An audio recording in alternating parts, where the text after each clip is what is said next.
Your Honor, that the owner of Golden Sun 999 is Mr. Tony Yang. Hey, Mr. Chairman, I know the answer in my questions, but I just wanted them to answer me. Para titingnan ko kung nagsasabi sila ng totoo.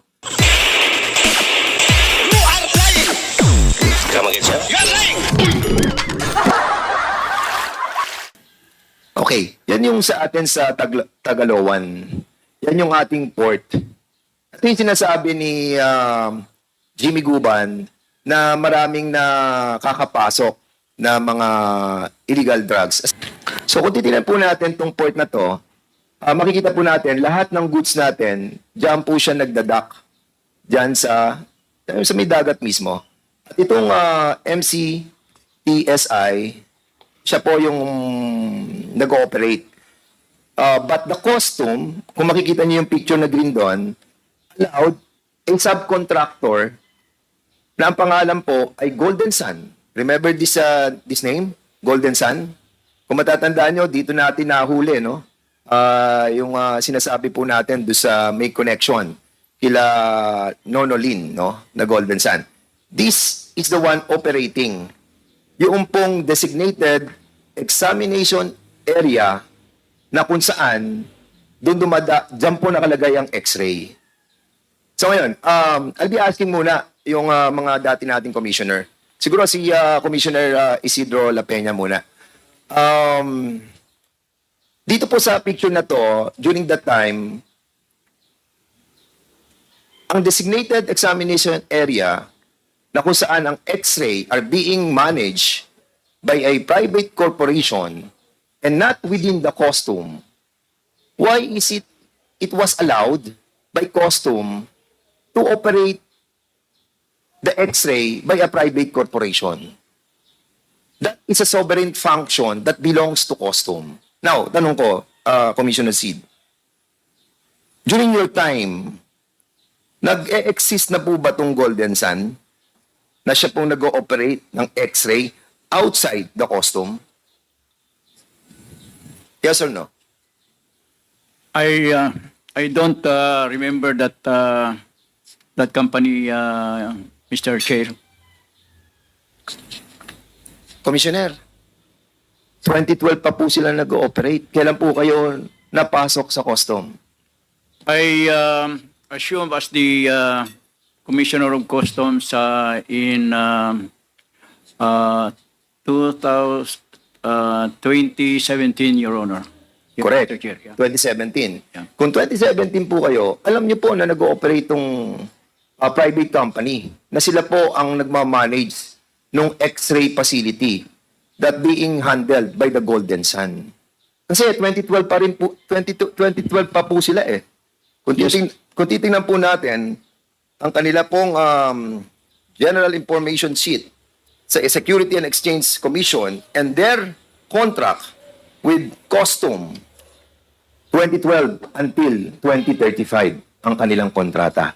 25 years was given to them to operate the x-ray in the designated examination area wherein all the goods that dock in that port will pass through that x-ray in a private corporation.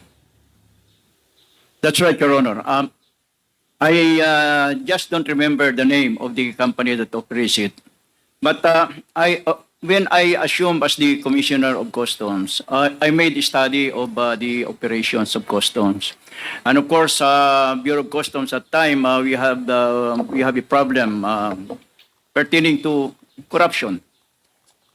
It's something that we have to address. And it starts with, well, one is the process of the processing of the goods that comes in, and that one essential part of that process is the X-ray. Kaya nga po, Commissioner, napaka-importante po nito kasi itong pong X-ray sa designated examination area is a sovereign function. Ibig sabihin po, function po to ng ating gobyerno. Hindi po to function ng isang private corporation. Yes, Mr. Chair. So, ang tanong ko sa inyo, Commissioner, why did you allow to operate a private company using the X-ray in a designated examination area? Well, as I've said, Mr. Chair, it was already existing that time when I arrived. Okay. So, yeah, and so we made a study to improve the system. In fact, that's one of those that I saw that needs to be corrected, including we even have a study and almost complete automation of our customs Eh, bakit operation. hindi po natin kinancel? Kasi kung titingnan nyo yung picture, no? Yes, Alam niyo po ba yung X-ray na andun sa isang private company being owned by Golden Sun? At lahat po ng mga container, kaya pala pumapasok yung mga ating pang imported goods, lumabas na siya ng custom, saka mo pa lamang siya i-X-ray. It doesn't make sense, ha?